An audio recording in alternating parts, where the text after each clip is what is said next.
we're never ready, I don't think. Yeah.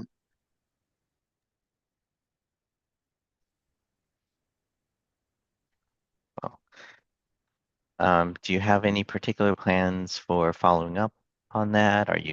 Have you booked a flight or like, well, how No, pressing is her condition? I have two brothers that live, within a few hundred miles of there, and they're able to get there pretty quick. And Okay. my sister's going to be there on her way to California, ironically. So she's got plenty of people to look after her, and the facility's good. Um, Okay. so I'm going to be driving out there in July, Oh, wow. partly be, Okay. partly because we're saying, we shouldn't wait too much longer before visiting mom Yeah. at that age. Yeah. Sure. Where's your sister on her way to California from that she would pass through there? Well, I don't know what she's doing there, but she's got work all over the country. She Hmm. lives in Florida and she works for a national industry organization, so she travels around quite a lot. Okay. And she'll be. I might even see her briefly on Friday as we pass in the night. Hmm. All right. Well, I think we are close to time when I should admit everybody into the room. So just so you Okay, know, in I'll terms of stop talking. our chatter. But I'll here we mute. go. All right.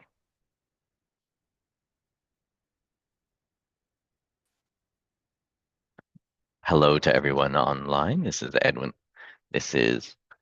Edwin Lee talking, current vice chair of BayCai.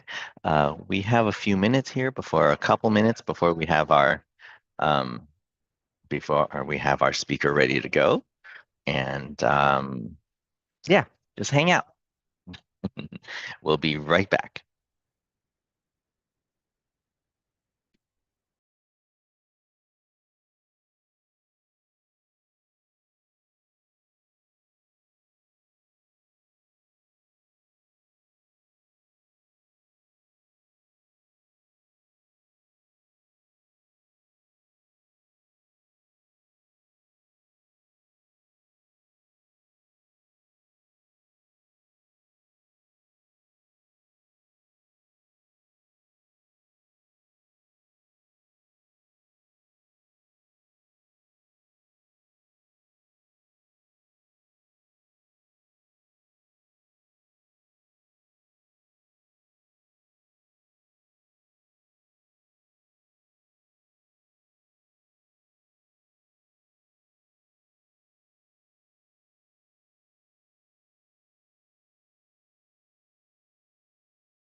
Edwin, do you hear me?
Research stuff that one does. And what I guess I want to mention and say is, tools are, how important are tools? Tools are everything, and they are what humans are. And for computer scientists, all of the breakthroughs in computer science have been about tool development. At Park with WYSIWYG and with the mouse, and it was tools really. And the developer tools, well, they're the people that make the stuff that we use. So while it seems down in the bowels, it's very exciting what changes have happened with debugging, with rapid prototyping and stuff over the years. And now we've got new tools. We've got tools that let us try things out much, much faster, and maybe they're looser, maybe we have less control over them. So I don't know what's AI doing to the developer user experience thing. But anyway, how this is going to go is when you need to ask a question, raise your hand, and it's up to you whether you want to answer them after or during. We'll be getting some questions during from the chat, from people out there in TV land, and sometimes we'll be able to let you guys speak over the AV system, and sometimes we'll just present it for you. But without further ado, we'll give you your time, and we're excited to see what you have to talk to us about. So I bet you I want to do that, and I bet you I want to do this. Is that what I did the right thing? Okay. Yep.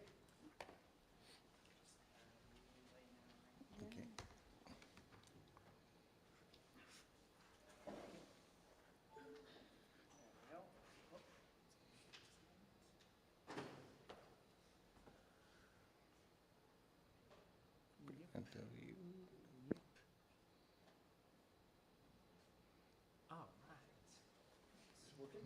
Yep. Give me a second. How long do I have? 50 minutes. 50. Okay. Thank you. Hello, everyone. Thanks for showing up online or in person. My name is Jude Yew. I'm a UX researcher at Google. I'm going to be talking about our team's adoption of AI. I will add a caveat. I did not manage to get our data run through legal, so I'm going to use the Stack Overflow data as a corollary and then talk about what we are experiencing as well. And it's very similar. The other thing I would add is that if you asked me 3 to 5 years ago that I would be an AI person, I would say no, but here we are, right? So let me start with a little bit of an intro, right? So this is my journey, and the path does not run straight, right? Like for most people, I was a theater person. I taught theater for 10 years. I have a diploma in education. I was a career teacher. I like to say I've taught all the way from elementary 1 to postdocs, and I literally have had students across that range. Somewhere in there, I decided to do a PhD in the University of Michigan at the School of Information. My dissertation focused on social computing. Along the way, I also did a user experience internship in Yahoo Research. My former manager is sitting over there, Ayman. And that internship was indispensable. It got me started in exploring machine learning and working in a corporate environment. I was an academic through and through. After graduating, I took a job as a faculty member at the National University of Singapore in 2012, and I left in 2018 for Google as a user experience researcher. So this is where I am right now. Happy to answer questions about the background, etc. It's fairly international, fairly non-linear, right? And spans across, academia, industry, arts and humanities, as well as science. This is the outline for my talk. I'm going to talk about, in 4 chapters, or 4 sections, so to speak. I'm going to talk about my specific trench. It's, as the title suggests, it's a view from the trenches, and I'll talk about my trench. My trench is not like your trench. Different trenches have different contexts, but this is my trench, and I'll introduce that. I'll also, that will seg into talking about AI adoption and productivity, its expectations, measuring it. I have a colleague here, Noah, who is in the trenches with me, right? And we're doing that right now. And then I'll seg a little to talking about AI and human cognition and starting to talk about design and UX. And then I'll end off with a quick conclusion, moving beyond fast AI, the role of UX and design. So my specific trench, I work on a team called Fuchsia. On Fuchsia, we're trying to build the next generation operating system. We're actually public out there already. We're on the kitchen displays, those smart displays, right? And the goal is to have a general purpose operating system. Our VP likes to say that we're going to serve from doorknobs to data centers, right? But specifically within this team, it's an operating system team. As you saw from my background, nothing in my background suggests that I'm an operating system person. But I manage a team of UX researchers, but we also have designers, engineers, and tech writers. And our goal here is to empower developers to make computing inclusive, accessible, secure, sustainable, and also have excellent developer experiences. So a lot of you may be familiar with the field of UX, right? That we're in Beihai and we're in the Bay Area. But I would say that my team operates in the field of DX, or developer experiences. And one crucial distinction between UX and DX is that we're not dealing with the end users. We're dealing with the people who make the software, the applications, the platforms that eventually go to the end users. So we serve specifically the software engineers, the developers, and we liken them to expert users. It would be similar to people working in medicine, catering in the UX field, catering to doctors, very specific, very specialized, and there are some similarities between them. I kind of touched on this already. Traditional UX often focuses on consumer experiences at the on-device layer. What you see here is a layer stack from hardware to the user experiences. The UX tends to focus on the top layer. Traditional DX often focuses on product experiences. As I said earlier, the engineers and the software developers developing those products for you. But our team, because we're working on an operating systems team, we're one level deeper. we focus on building the layers closest to the hardware. So we're focused on things like the kernel, system services, drivers, file systems, and things like that. And our team is specifically focused on excellent developer experiences in that layer for the developers of that layer. So the developers would be involved in the typical developer workflow where you have coding, testing, debugging, checking code in, deploying code, or implementing code. And we serve those developers through several surfaces. This is not comprehensive, but surfaces like documentation, tooling, as Ted suggested earlier. We looked at code libraries, APIs, and SDKs. So that's a fairly broad remit, but also an interesting area because it's a unique time to be in this position. One of the things about working on this team is that we have no one monolithic developer, right? As I've indicated, we serve developers working in the kernel all the way up to folks working at the drivers. And those two are very different sets of engineers requiring different workflows, different tools, different processes. And that's my pitch to you for why you should kind of listen to me a little, because from our vantage point, we are in a position where we have been trying to roll out AI to our developers, and our team, the Future Experience Design team, is looking at how do we make those AI experiences for these developers excellent through tools, workflows, documentation, etc. I'll pause for a second. Any questions about the team, background? No?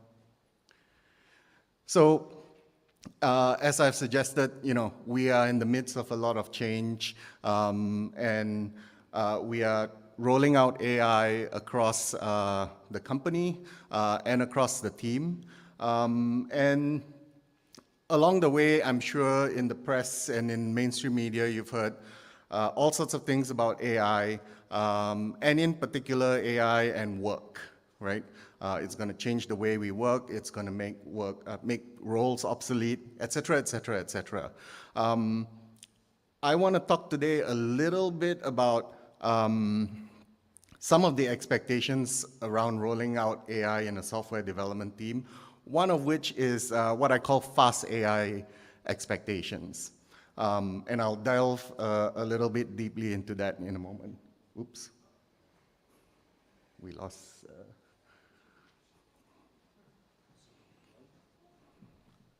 Oh, it is the plug, yeah.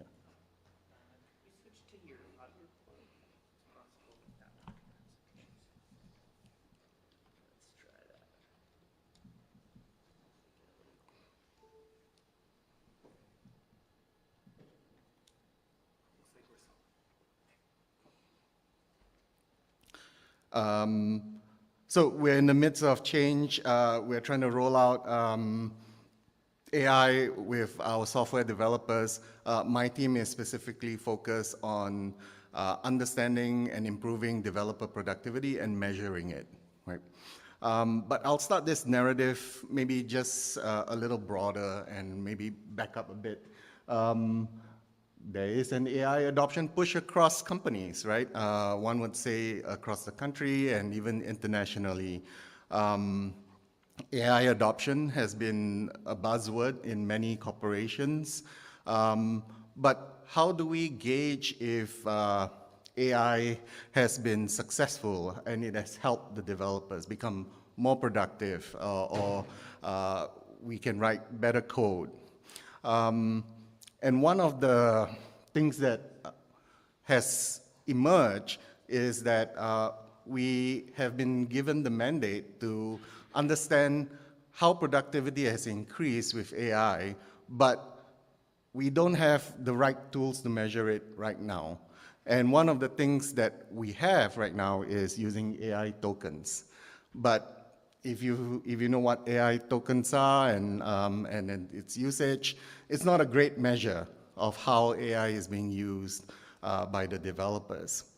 And I will illustrate with some examples from the Stack Overflow developer survey. This was the Stack Overflow developer survey in 2025. Obviously, it's been a year, things have changed. But we just wrapped up a survey on our team as well, and we've rolled that out this week. In fact, today we had a dry run report, and we see some similar things, right?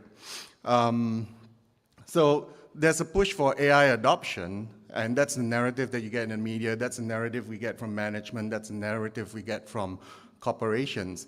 But if we look at on the ground from the Stack Overflow developer survey, you can see that developers are using AI, right? They use it daily, 47.1% of individuals use it daily.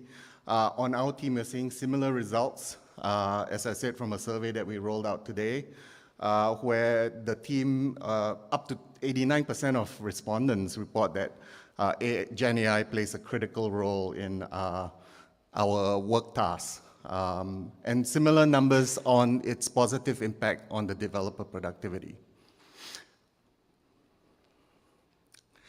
Additionally, oh, yes. Yeah, so I was at this HAI talk a couple weeks ago.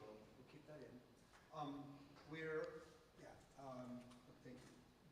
Where this researcher that studies these things had done this study that showed that, you know, expert programmers' productivity was reduced by 20% when they used AI. I don't know, you're probably aware of this paper. It's a year old now, maybe, but it's it's an interesting question: is how do you use it, and how do you use it in a way that's going to be productive, and how do you know whether it's being productive? Yep. I'm going to dive a little bit deeper into that. But like all relationships, it's complicated. So the narrative is a push for AI adoption, but we see developers responding that say they're using it already, right? But what do they use it for? And the Stack Overflow survey gives us an insight into some of the uses of what developers are using AI for. If you look at the top 3 roles for AI in the development workflow, the first one is search for answers. The second one, generating content. Not quite clear what that is. The third one is learning new concepts. The first and the third items there track very closely with the survey results that we just had today, which we rolled out on our team with 140 engineers. So likewise, the top 3 uses of AI on our team were searching for answers, learning about a code base, and writing tests, right? Now, you may ask yourself, is this a good use of AI? Is this adoption, right? I would argue no, right? In the diffusion of innovation literature, you have early adopters, you have late adopters, but there's also this notion of a shallow adoption versus a deep adoption, right? And what we're seeing in the Stack Overflow data, and likewise in our data, is shallow adoption. Low stakes tasks such as summarizing text or doing searches or learning about a new concept. Frequency may be occasional or reactive. Standalone, you use standalone tool, the impact is marginal productivity gains. That's a more complex story right there. But I would argue that we should be pushing for a deeper adoption of AI, where it's applied to complex high-value tasks, core tasks, and helping with core decision-making and strategic decision-making even, right? And this would require embedded use across processes. This table is coming from a report about AI adoption from the Behavioral Insights team. My wife works on this team, and I'm familiar with some of the work that she's doing. It is a 95-page report on AI adoption with a lot of literature. I have the link there, happy to share it in other ways as well. It's a pretty good read, worth a gander.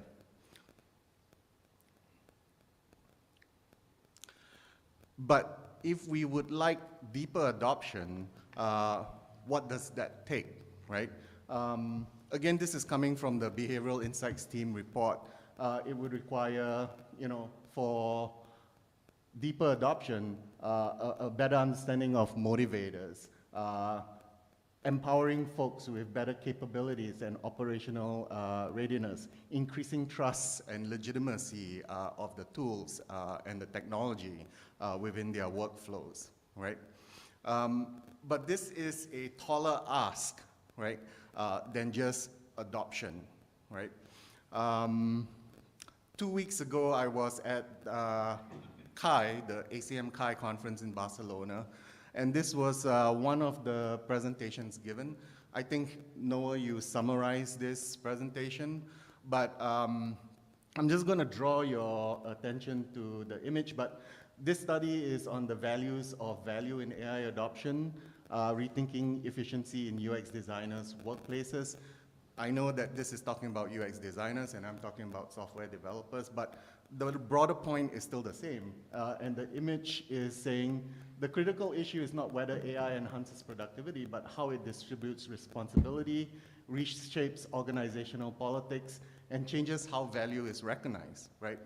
So what this is suggesting is that, if you want a deeper adoption of AI, it requires a deeper consideration, right, of organization, politics, AKA culture of a team and an organization. I will give you one example, and it's called the code review tax, right? So when AI is adopted, ostensibly you can produce more code, but that code results in greater downstream stresses in workflows. And one example of this is that people who do code reviews on teams have more code to review, right? And sometimes that code is not good code. And so you can see some of the comments being given here. The cognitive load has increased exponentially for code reviewers. There's been a sharp increase in the number of AI-assisted changes I need to review. These changes typically require more time than changes written purely by human. The most common pitfall is trusting AI output too much before sending it out for review. So the broader point I want to make about this view from the trenches is that many companies are pushing for AI adoption, but AI adoption is just a fast AI way of thinking. And in order for AI to be adopted well, and you have good AI to work with, a deeper consideration of organization, culture, and in my next section, thinking about the human is required. And one way of thinking about this is with pace layers from Stuart Brand.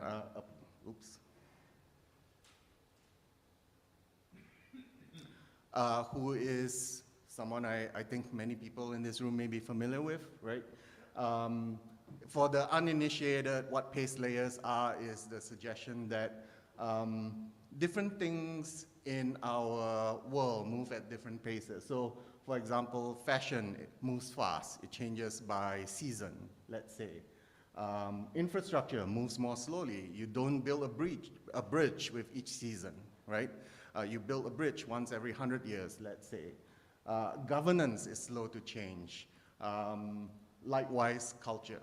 So if we can extend the thinking of pace layers to organizations rolling out AI and technology and new technology, and this is very much sympathetic to the diffusion of innovations literature, right?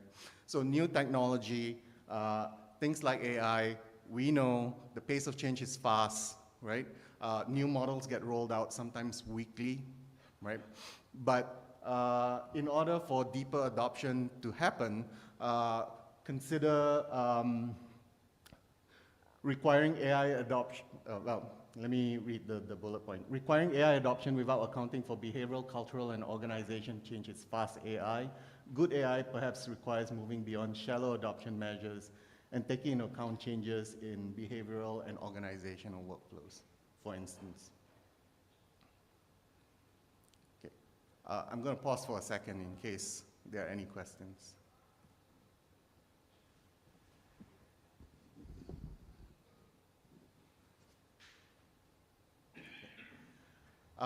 For the next section, I would like to talk about AI and human cognition, right? And making a pitch here for designing for human psychology and behavior. I'd like to start first with a paper I saw at CHI again 2 weeks ago. The paper is from Carnegie Mellon University, and it's called Code With Me or For Me: How Increasing AI Automation Transforms Developer Workflows, right? This is a study where they compared how a co-pilot style tool compared against agentic, an agentic style tool, which is a coding assistant, and how that affects developer productivity and experience.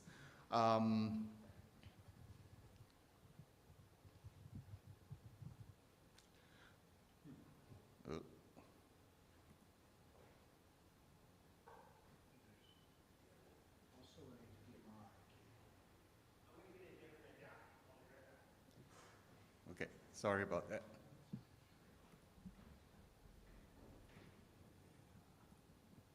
Okay, it's back.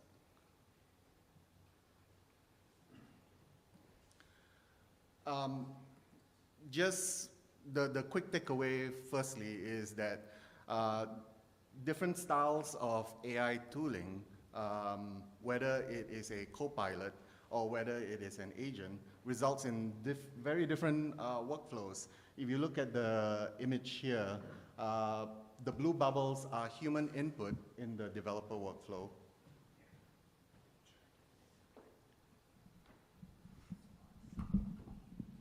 I have a HDMI port here. Let's just try this Yeah. one more time.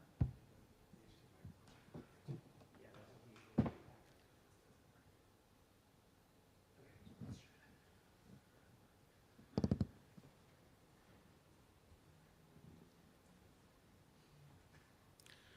So this is a delve into basically how AI is assisting with developer workflows, and you can see a clear difference in that in the agentic workflow, the human input comes in at the beginning and maybe at the end, right, with very little in between.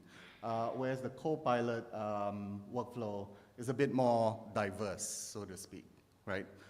One of the outcomes of this paper is that agents clearly assist developers, right, to complete new tasks and reduce effort. However,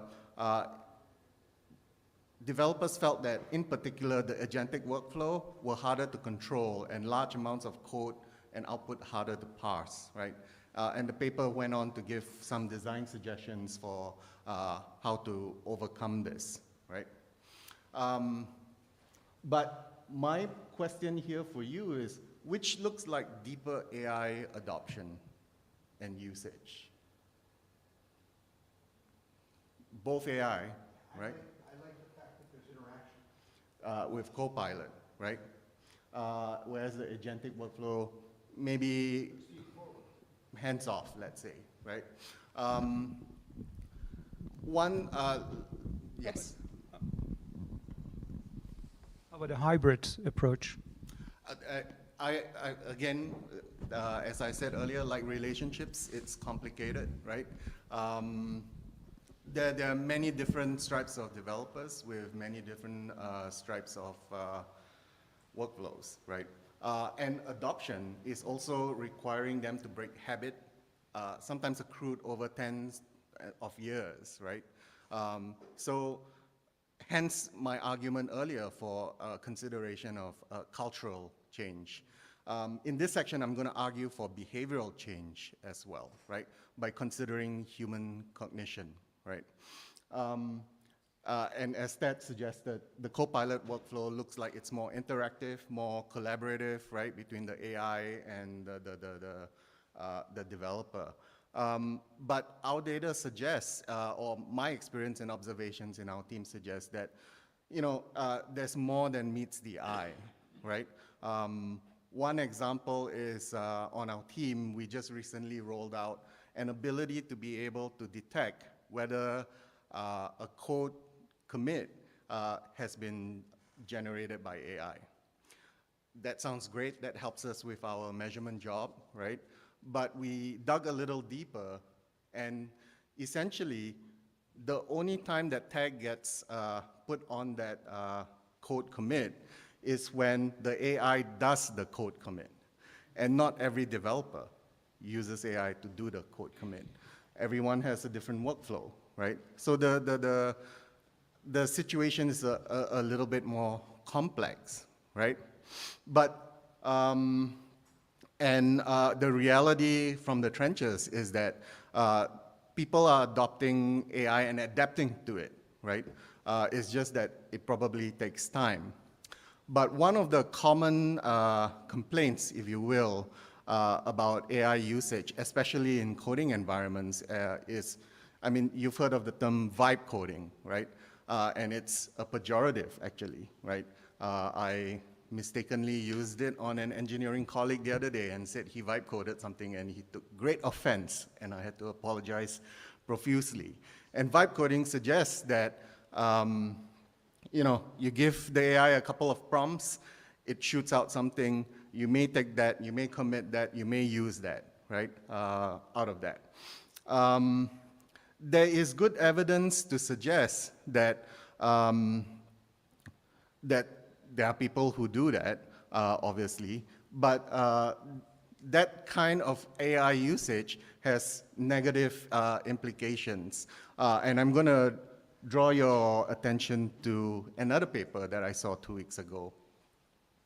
And this is a paper from MIT, and it's looking at the personal validation effect in LLMs. Essentially, we've heard of LLM output being sycophantic, right? But it also has a positive bias and reinforces our positive bias. So what this group of researchers did, as the image suggests, is that they conducted an experiment with 238 subjects and used a 10-round investment game where these subjects were exposed to either positive or negative valence predictions from the AI about astrology, about personality sources, etc. Essentially, to cut to the chase, positive valence output from the AI was seen as significantly or perceived as significantly more valid, more personalized, more reliable, more useful compared to negative predictions, right? So what this suggests is that the AI tooling itself has an affordance within it, where it tends to be biased towards the positive, it tends to agree with you more often than not, and it can reinforce this thing. This term is getting some traction right now in the field, and it's a term called cognitive surrender, right? So you give it an input, it goes into the model, it responds with a positive sycophantic validation, the user perceives it as more reliable, more useful, etc. And then that basically results in the uncritical adoption of whatever output that the AI gives. This is not great, obviously, right? And there is a growing, why AI models tend to be biased positively and why they're sycophantic is not well understood. There's been a recent call for a new area of work called machine psychology, basically using traditional psychology methods for humans and applying it to the models, right, to better understand how they're thinking. But this suggests that there's an interaction effect here between the model and its affordance and our cognition. This is classic HCI, right? But is that the reality on the ground, right? Is there a question there? No. No, okay. Is that the reality on the ground? And here I am going to point towards the Stack Overflow survey from last year, and then also embellish it with some results that we just rolled out today, right? Are developers vibe coding or cognitively surrendering to output from the AI model? In this survey question, we see the results about AI tool frustrations, right, from developers. And they are, for the most part, 66% of them say AI solutions are almost right. This is their frustration with that, with AI. They need to debug AI-generated code. I don't use AI tools regularly, but I become less confident in my output, or it's hard to understand. This frustration suggests that more human input is required for the next phase of whatever the AI model has produced.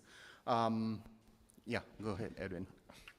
Thank you. Yes, my name is Edwin, and one of the things that is a big part of my history is a framework of understanding cognition called distributed cognition.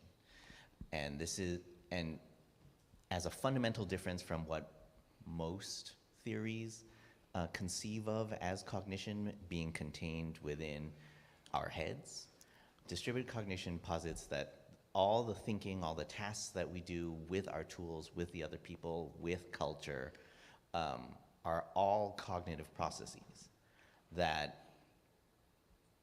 And the effect of that is that trying to study just what's happening in a person's head, just what's happening inside the LLM, that misses the importance of the interdependence. Mm-hmm. It's hard to apply it directly here, but it strikes me as having a critical overlap. So one, you kind of preempted the next slide, right? Cognitive surrender versus cognitive offloading. Also, I think that there is new literature coming out. There's a study from Wharton that talks about a new form of thinking that has emerged, whether good or bad. So are you all familiar with System 1, System 2 thinking? Right, System 1 is fast thinking. It's Daniel Kahneman's book, right? Fast versus slow thinking. So System 1 thinking is instinctual, it's habitual, right? It's rote, it's things that you develop over years, but it's fast and it's there for a reason. It's things like fight or flight, right? Whereas slow thinking is related to metacognition, symbolic recognition, et cetera, et cetera. But this paper from Wharton is positing that because of AI, there may be a third form of thinking called System 3, right? I don't have time to go into depth here, but people are starting to look into this a lot more. Any other questions?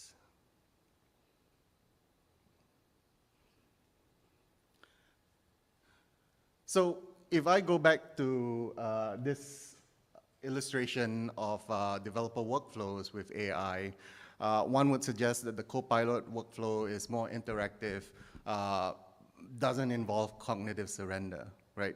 But in actuality, the behavioral insights team did this chart where you have a continuum, if you will, right?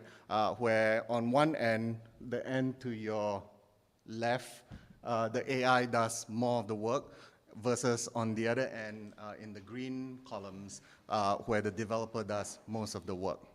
And I would suggest this is the case as well for a lot of people, right?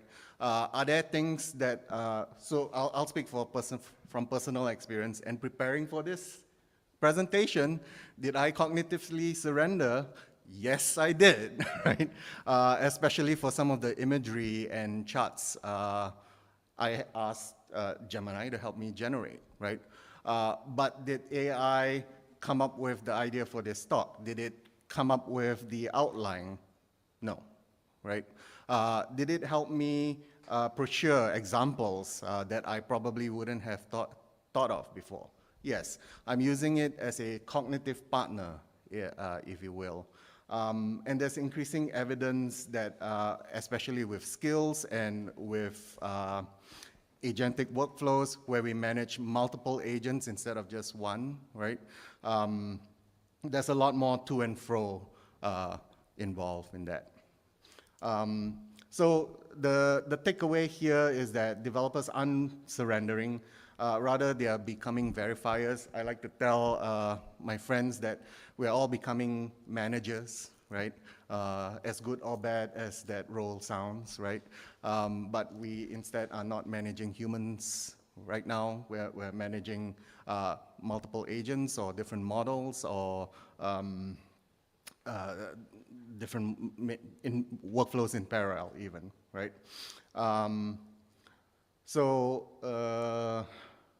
Let me move forward. So how can we think about design and its role in preventing cognitive surrender and encouraging more of this to and fro and this collaborative approach, if you will?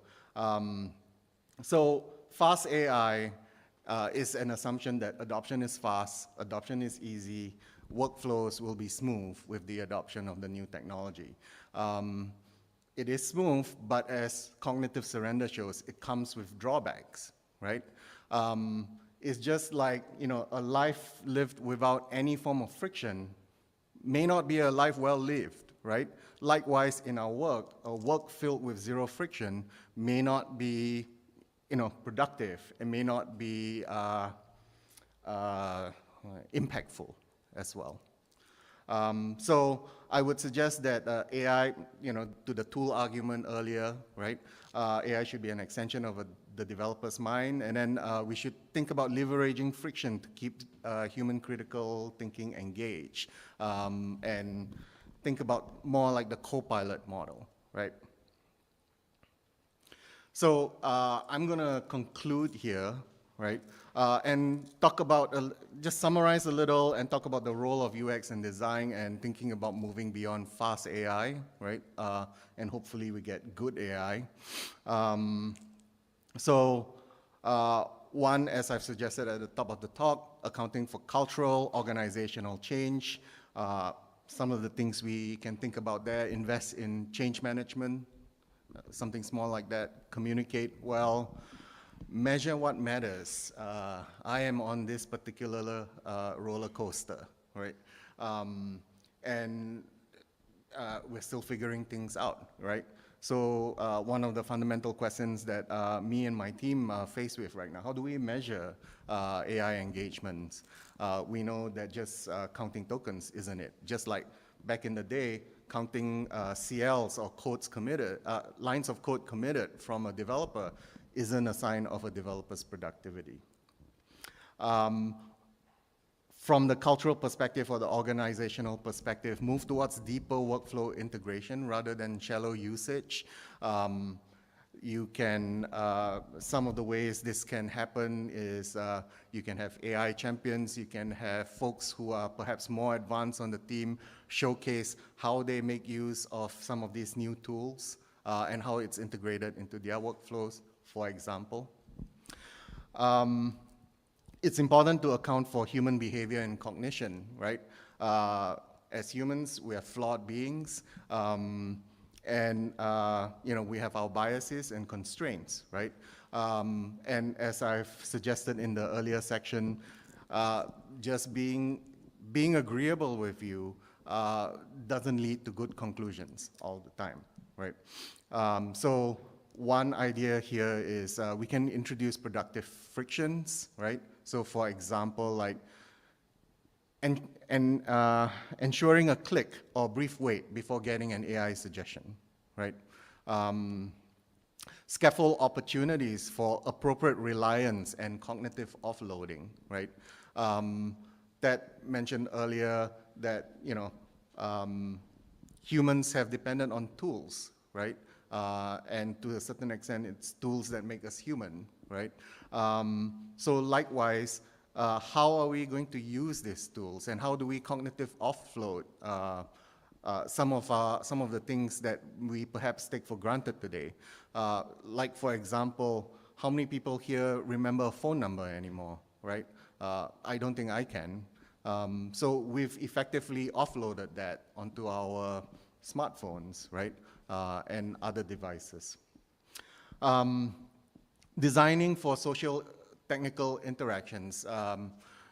Edwin, to your point, this is the very stuff of HCI, right?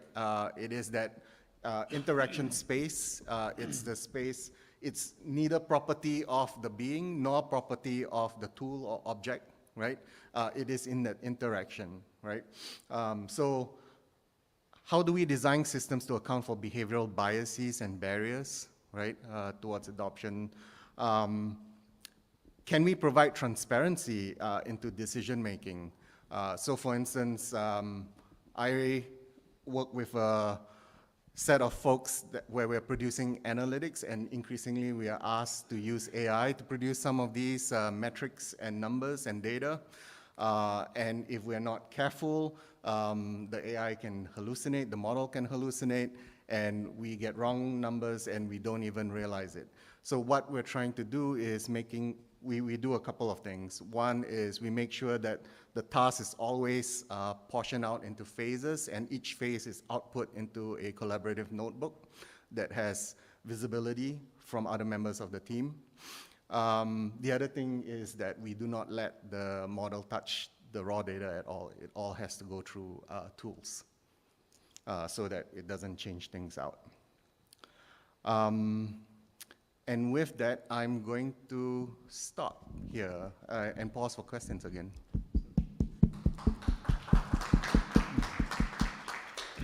So thank you. There's a lot of literature you brought up. I love learning about other people's work and yours. But I bet you have some examples, and I don't know what you can talk about, but the war stories, things that you thought would work and didn't work, are always how we learn a lot about an area. And yours is a very interesting area of working with these developers. Mm-hmm. So I don't know if you can give some stories of something that people thought would work and didn't, or did work that you didn't think would work, or something you changed and were surprised by. I'm going to invoke the "it takes a village." Let me give thanks first, right? There are many people to thank. As I said, it takes a village. So our various study participants for their valuable insights, my wife for the critical feedback and suggestions for this presentation, and also the team of which Noah is here, right? And then another colleague, Angelica, who is not here, who are doing the work alongside myself, right? So Noah, feel free to chime in if you want, right? I think I articulated one kind of story from the trench, which is, we just rolled out a way to identify code commits that were committed by AI, right? And it turned out that it's not useful at all, right? Yeah. Yeah. Cool. Do you have a story you want to tell? We learned from stories. Yeah. I mean, Jude's example of the token usage is not unique to our scenario, right? But we've heard that quite a bit, that there's a bit of the McNamara fallacy where it's the easiest thing to count, and so it's the first thing that has been counted. I think we're in the midst of renegotiating kind of and making sense of how multifaceted the concept of productivity is and how well it, or not well it maps to these kind of first line things. Other than that, I think because we're in a period of such change in terms of developers trying a bunch of things and seeing what sticks, there's kind of the desire for certainty from a measurement perspective, and in a lot of ways we're just not there yet. So those tensions, organizationally, I think show up in terms of like people wanting numbers about the impact of AI at the same time that this week in no way resembles, a month ago. And so when we try and put programs together and do longitudinal comparisons, in terms of what hasn't worked, we've seen such change between February and now, for example, and between November and February. In our team, in terms of how people are using it and what they're using it. And part of that's the model development. There was a real step change with some of the new models being released in terms of developers feeling like they could offload tasks to some of these agents and come up with results that weren't unuseful. And so now there's a lot of taking and running, right? So you're like, okay, we've got one agent that can do something. How do I coordinate a swarm of agents? And again, not unique to our situation, but at the same time, such a fast changing landscape that the kinds of questions that leadership is asking about, like, okay, so are multiple agents making us more productive? Is something we're still trying to parse out. I have more questions, but that's just it's other people's turn for a bit. I have two questions. One is, I think you shared you guys serve a wide population of developers, like from hardware, kernel, and many layers. And then you talk about the deep versus shallow integration. I wonder, do you guys have a taxonomy of tasks and workflows to understand in this landscape what are proper for deep versus shallow integration? So I don't think we've done that yet. I think what we're doing is we're just starting to lay out the taxonomy of what are some of these tasks that the agents can take over, and the person who's doing that, what is it, right next to you. Yeah, cool. My second question is about measurement. So I think you guys talk about like a productivity, and then there's the usage of token, and then there might be other things, perhaps DORA or something else. But I think from your talk, there seems to be some notion we should care about the skill erosion because cognitive offloading versus cognitive surrendering. So I wonder, maybe there isn't a formal plan yet, but do you have any intuitions? Both of you can speak up. Like what are some hypotheses or assumptions in the ideal world, if you have the data, you will be able to measure and using that as a counter metric to say, just do more. Right. Let me speak for myself first, and then I'll speak about developers, and then I'll let Noah speak, right? For myself, I can cosplay a multitude of things now, right? I can be a software engineer, even.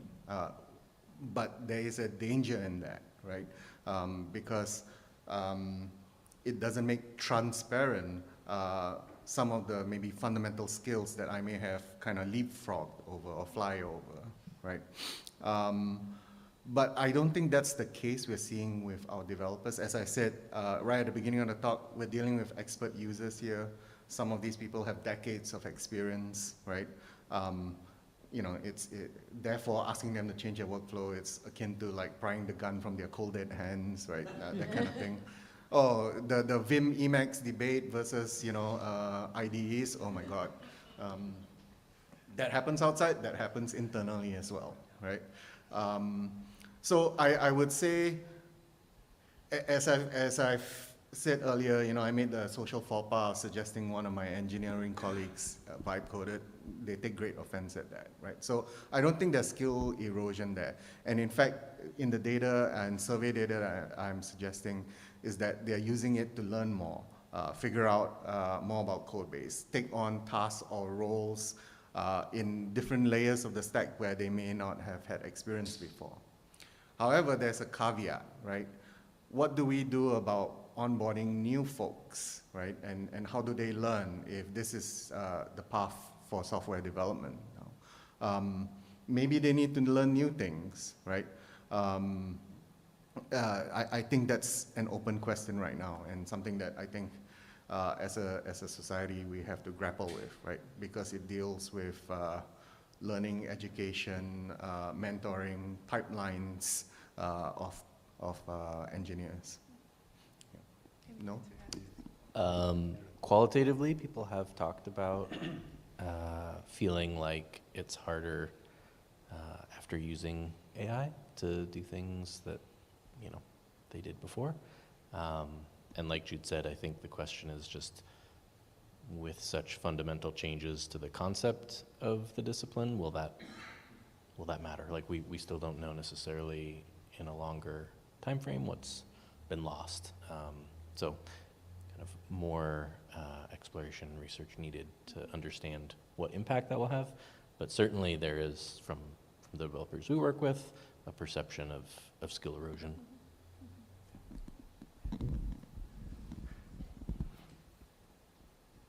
Okay, so a question from our chat, Michael Worth.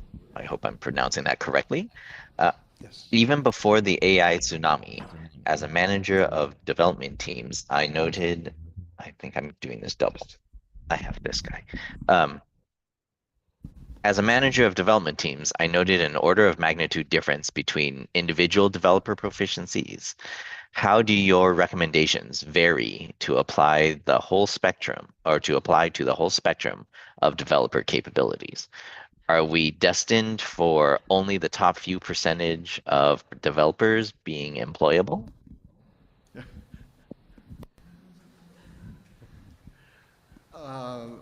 I don't think so, because I think that as I'm suggesting with tools, right, there is a spectrum, right? And I think of it as augmenting, right? And people who know how to augment are deeply enmeshed, right, in this to and fro with their models or agents, right? It is the shallow adopters that do the one-shot prompt, get that output, and then that's it, right? So I think, as I've suggested during the talk, I think one way to think about this is deeper engagement, right, with the tools and the models, especially in the workflows of developers. But I've also suggested that the path is not straight. Not every developer is the same. Some people like Emacs, some people like IDEs, right? And how do you incorporate, right, this new tooling into that? And I think we're just at the start of that journey, right? Like, not just on our team, but as a society, right? So in Singapore, we have a phrase, it's called akan datang, right? It's to be seen, it's coming soon, we'll know soon.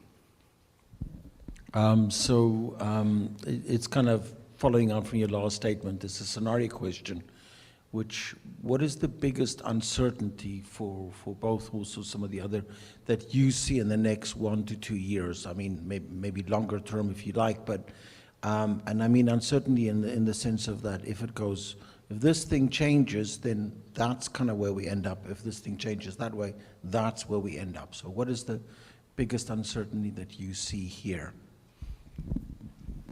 I mean, that is the biggest uncertainty, right? Like, we don't know the downstream effects. So like, for instance, I talked a little bit about how we're just at the beginning of figuring out which workflows, which user journeys should be AI-fied or not, right? But there are unintended consequences, right? And we don't know what those are yet, right? Until we try it. So that would be the biggest sort of like, it's like playing a video game, right? Where the map is still black, only portions of it are clear, right? And we won't know till we move into that area, then it unveils itself. Thanks, Jude, for the great talk. I had like two questions. I'm hoping to ask you the more grounded one. And I promise this is not predicated on the closing of Ask Jeeves last week. But the question goes to my head is like, are you thinking about the AI as valets or butlers? So the valet services the individual, the butler services the household. Whenever you have a developer, it's rare the case that you have the sole developer. Sometimes you do, but more often there's an organization or even outside entity. Even if you're the sole developer selling a store in the App Store, then you have another outside entity you're also trying to pay service to. And your examples, they all seem very much like I could change AI with search. I know you're coming from Google, because it's like, oh, we're going to use AI to do this. Search is, we've gone acclimated to extracting a query and going to Google to search for it, then returning to our environment. And you mentioned a lot about the workflows, but those workflows were very developer or individual developer centric. So I'm curious, how much is that going to lead to too many, errant vectors as the individuals are serving their own goals versus the butler style intervention that needs to think about the whole household or what's trying to be developed here. So do you see any of that in your research, or do you see a need for that in the future? Yeah. This is a consequence of thinking of AI adoption or engagement on the individual basis only, right? There's an organization at stake here, right? There's a work process at stake here. And so I'm arguing that we need a whole house perspective. But what would it look like? Would it be just a whole array of funnels, or like what would that architecture look like to you? Right now, I think we're all like, master of puppets, right? That's at least the mental model I have now, that may prove to be incorrect in weeks even, maybe, right? But I do think that we're all going to have to manage a set of agents, right?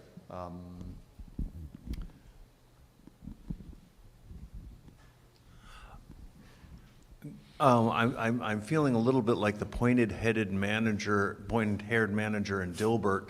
I fall quite very much in that sort of enthusiast area, because I've seen things work, and I'm not hearing that from this. So maybe I should try to make it a little finer grain.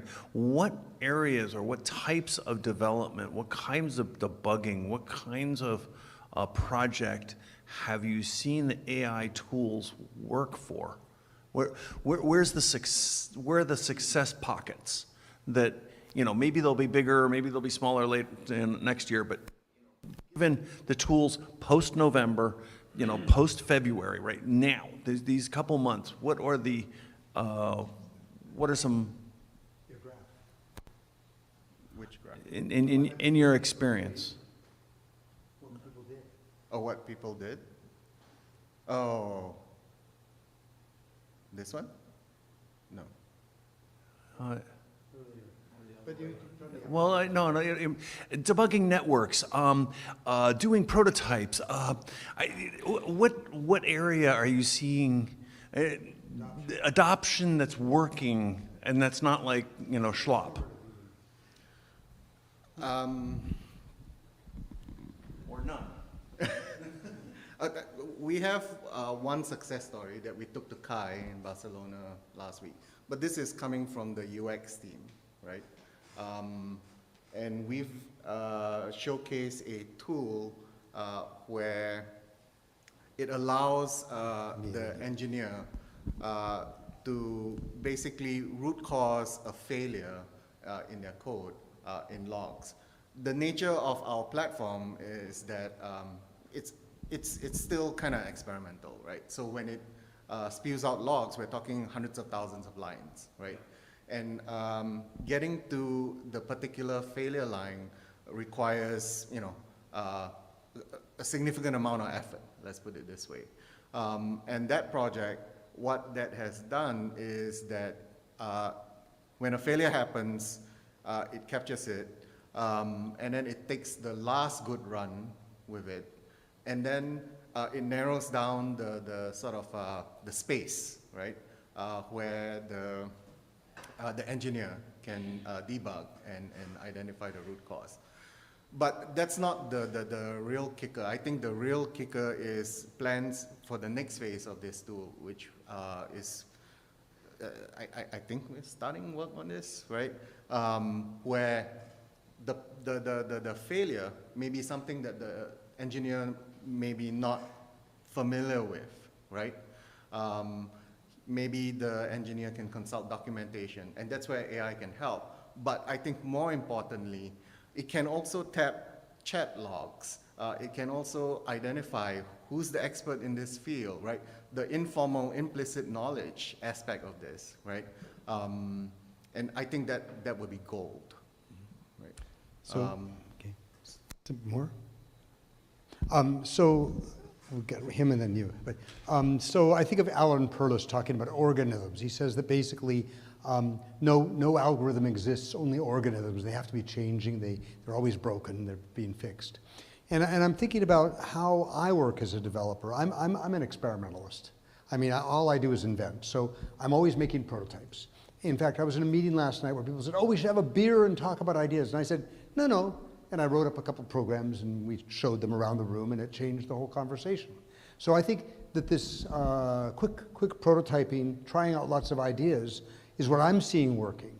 And I wonder whether that, maybe all you guys are sitting in your agile meetings and you're just getting your yellow stickies and you just have to do your Jira shit, but maybe there's some more experimental programming going on. And certainly that's what I teach when I'm teaching people to program these days. I just wonder, are people trying out more ideas? 100%. As I said, we're technically a UX team, and we just had an AI sprint, right? Where we had a day, basically, sprint. Where as a UX team, we tried to come up with and vibe code. I'll be honest about that, about myself, right? Applications to problems that we think can be solved, right? And increasingly, as a UX team, we're encouraged to submit CLs or commit code as well. So that's where we're at, right? So experimental's happening. Experimental's happening, for sure. Ideas, Yeah, more, faster, more, which is not always good, but there's faster, more, for sure. Communicate. Yeah. Right? I have an idea in my head. If I can express it in a way that I can share it with you, that becomes something more tangible. For me. Yeah. Yeah, thanks for the presentation. Wanted to note quickly on the positive side, and then I'll get into more of my question. I agree, like I think I'm seeing at work, there's a lot more output of, there's more work being done, right? Like I think that's like the net positive. Segueing into my question, like, and granted, like I don't want to be entirely negative, like some of it, to your point, is just communication. It's like getting these quick prototypes out, but some of it you want to ship, and then you have to review it. And so that's like a little more like towards like the premise of my question. I feel like the bottleneck almost within AI development at the moment is that review process. I feel like everyone's feeling it, whether it's on the research side, whether it's on the developer side with code reviews. You know, you have your teammates, you know, creating code and they're like, can you review this? And okay, like it used to be 10 pieces of code, now it's like 30, you know, like it's more than it used to be. Or you do something for yourself, maybe as a researcher, you're creating a report based on data or you're doing analysis and the AI does a lot for you, but then you need to make sure that it didn't hallucinate at some point in the process. So there are different approaches to checking, I feel at the moment. Some of what you mentioned, like creating logs, like as it does the analysis, like have an output of logs that you can go and check, whether you're the expert or you have an expert that you can have check it. Another one that I've seen is in the prompt, people will say, like, make sure that you're being like really careful and like verifying data at every step. Like, make sure you're referencing the right data, like, always do checks, like, things like that within the prompt. I think I've seen that more earlier on in the AI days, and maybe we're kind of like shifting towards something a little more rigorous beyond that. And then the other approach is just as you're prompting it, telling it to check, and then double checking within that process. So it's more human in the loop as opposed to just like more autonomous. So I guess my question is, like, we have these solutions now to verify. What do you kind of see coming in the future in terms of that verification process? You know, I think logs is maybe the newer one, at least in my world, but kind of just curious what the development is there. I think evaluation writ large, right, is an open book right now, right? And it's evaluation on multiple levels, right? Not just evaluation of the output, evaluation of the prompt, right? There's a field called prompt engineering, and on our team, we're privileged enough to have a UX writer on board, and she's been, diving into this with gusto, right? There's obviously guidance that we can give. There's obviously, better ways to provide the prompts. What's an agent or a skill is essentially a bunch of prompts fed into an MD file, right? That the model will read, right? So how you phrase that prompt is crucially important. So that needs to be evaluated. In the work that I'm focused on currently, there's a bit of statistics involved, right? How do we know that that's getting correct, right? And that's not just output, right? It's like, what's the underlying assumptions that are being made in some of these calculations, right? How do we evaluate that? And then there's the whole model evaluation as well, right? Like, I did not anticipate 2 years ago how fast the models would have, and how far the models have come. And we're here right now, yeah. So being in the user experience research, are you capturing on any of the emotional aspects of the users and how they actually impact the usage? And do you think the AI platforms are going to adapt to those? So people are, so they have like high degree of ego versus, people who love to share. Some people don't like to share, as you know, and how the systems are going to adapt. So are you capturing any of the emotional aspects? And that's one question. My second question is copyright. Let's let him get to that one. And then Okay. So with capturing emotion, with the tools that we have available to us, as I said, that we just read out the results of a pretty large survey that has been going on for 2 to 3 weeks, right? In that, we capture satisfaction and also open text responses, right? The other good thing about our team is, as I said, I'm leading up an efforts on metrics, analytics, and measurement. But we have qualitative people. Noah just finished a bunch of studies around AI adoption itself, usage and non-usage as well. And bundled in that is obviously fears, right? Job security, insecurity, right?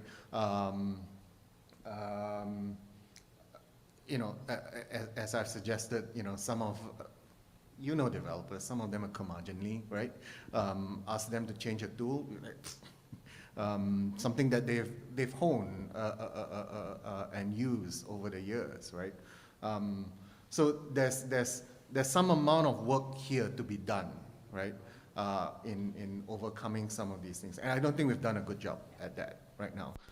As I started this talk at the very beginning, it's basically a series of headlines of these CEOs saying, like, adopt AI or ...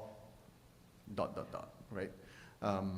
So the picture is obviously a lot more complex, a lot more nuanced, a lot bigger than what is being suggested by these headlines. To the example that you give, like different personality types and, and how they would interact with AI.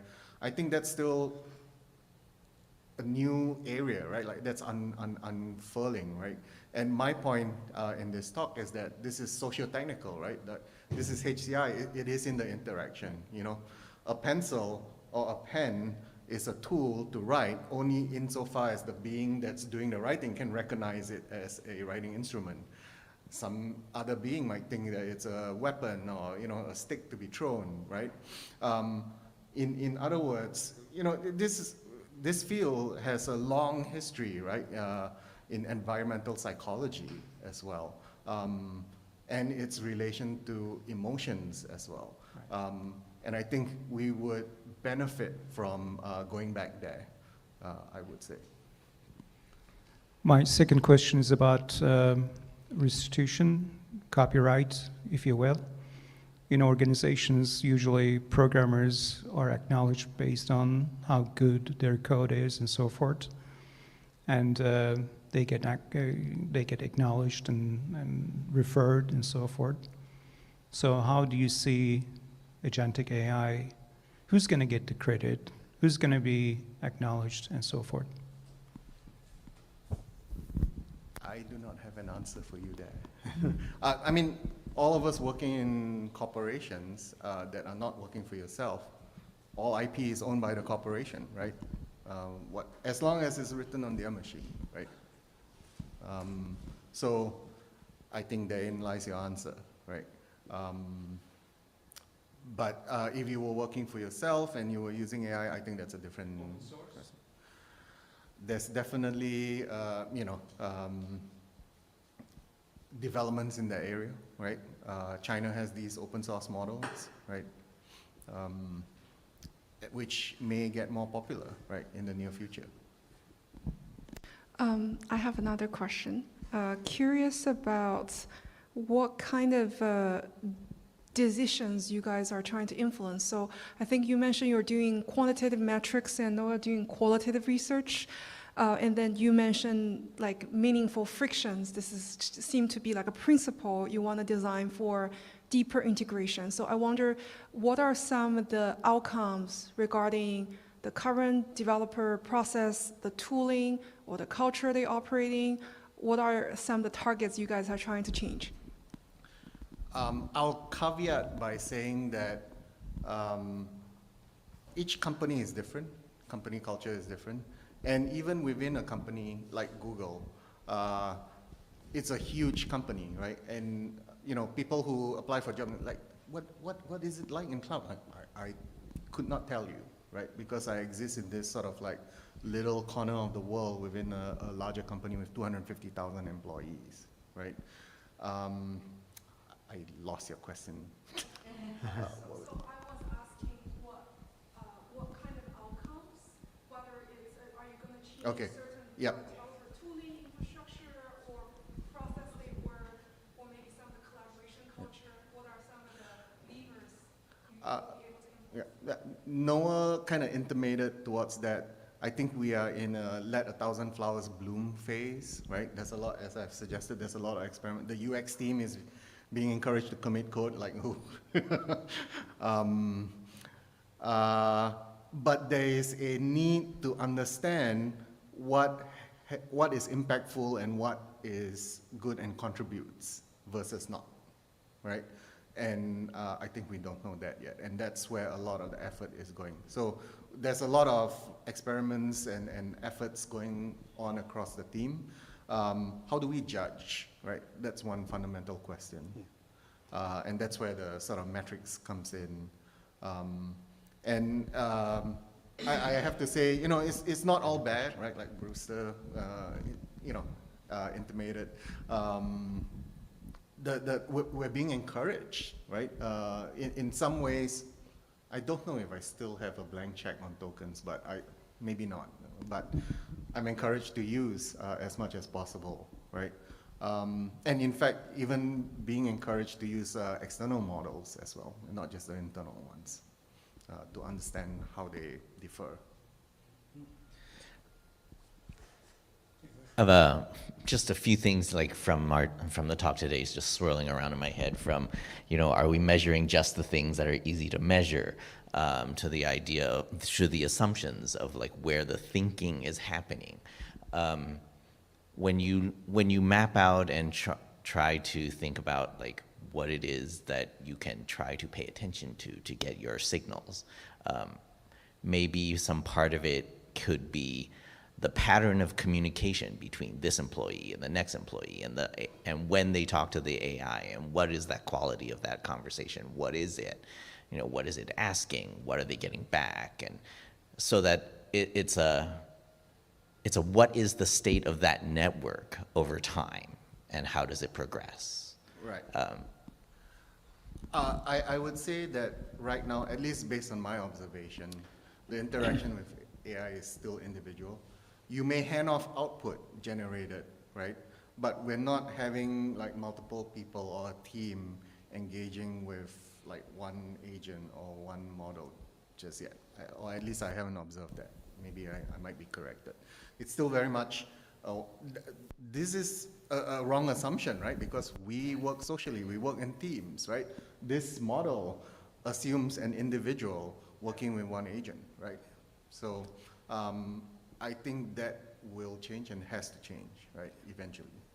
So I can hear in your answers a lot, just a richness of experience that I want to expose as much as possible to these people, because we, wonder what it's like to be a UX researcher in a developer community. So that's one question is your day-to-day thing. Are you generating new tools for the tool developers? Are you designing UXs, or is it all evaluative and looking at what exists and how people are, how their practice is? And I have one more question after that. No, you can back me up on this, but I'll start off by saying that our role and standing in the team, of which there are 300 engineers, and we are just 12 or 15 UXers, right? Our role in the team has been hard-won, right? We get no respect, if you will, right? Especially if you think about UXers committing code, right? For sure. That's still a bridge that we're still crossing. They're right? professionals, right? We have a set of UX engineers on our team, and they are prototyping, and AI has enabled that quite a bit. We have a design manager on the team who is cosplaying as a data scientist now, right, because of AI. And I have to say he's gotten very far, and it's pretty impressive, right, what he's done. But could he explain? Not so much, right? Some of the calculations and metrics he's generating.